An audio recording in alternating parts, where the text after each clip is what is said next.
శ్రీ మాత్రే నమః. లలితామాత భక్తులందరికీ నమస్కారములు. అందరూ బాగున్నారా?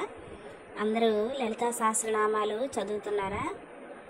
నేను ఇప్పుడు చెప్పబోయే వీడియో ఏంటంటే, ఇది శ్రీకాకుళం జిల్లాలో నవభారత్ జంక్షన్ దగ్గర ఉన్న కుంచాల కుర్మయ్యపేట అంటారు. దీన్నే శ్రీచక్రపురం అని కూడా అంటారు.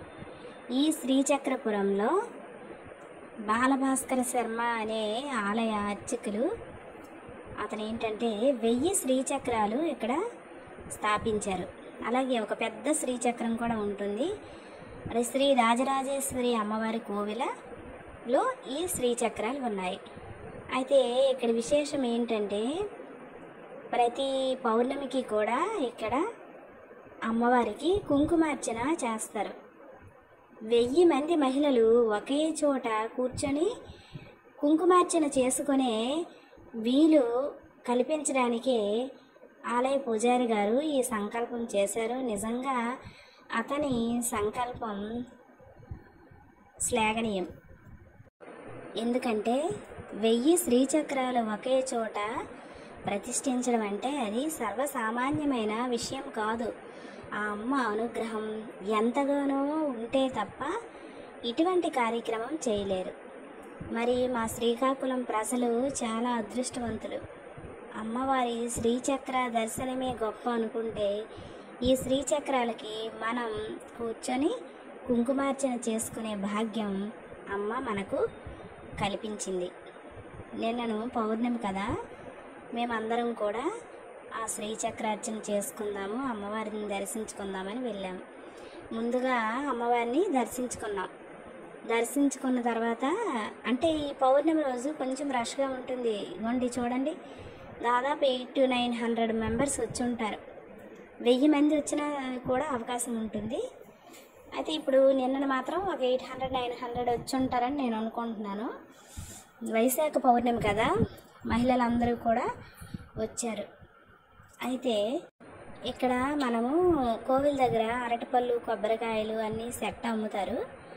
ఈ సెట్ తీసుకొని అందులోనే పసుపు, కుంకుమ, అమ్మవారి అర్చన కావాల్సినవన్నీ ఉంటాయి. అలాగే వీళ్ళు కూడా కుంకుమ అన్నీ మనకి పూజకు కావాల్సిన సామాగ్రి, గంధం అన్నీ పెట్టి ఉంచుతారు అక్కడ.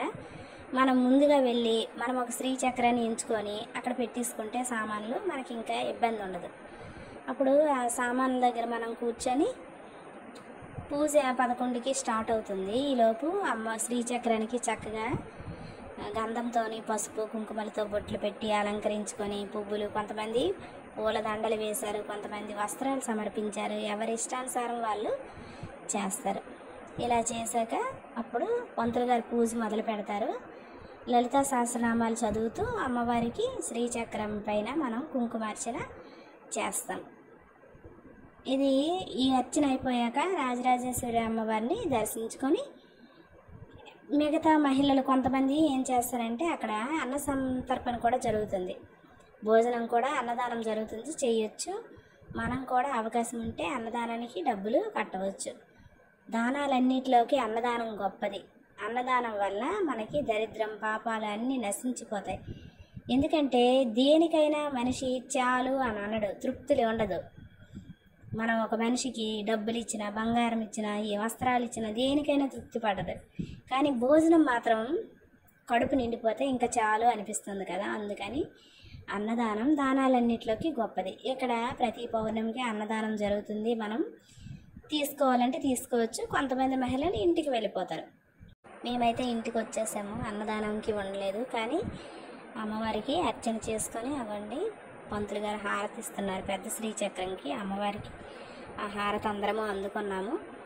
చాలా సంతోషంగా పూజ పూర్తయింది. మీరు కూడా ఎవరైనా శ్రీకాకుళం దగ్గరలో ఉన్న, వేరు ప్రాంతాల్లో ఉన్న ఈ కోవిల్ని అయితే తప్పకుండా దర్శించుకోవాలి. ఈ ప్రాంగణంలోనే శివాలయం కూడా నిర్మించారు. అక్కడ కూడా చాలా ఎక్కువ శివలింగాలన్నీ ఉన్నాయి.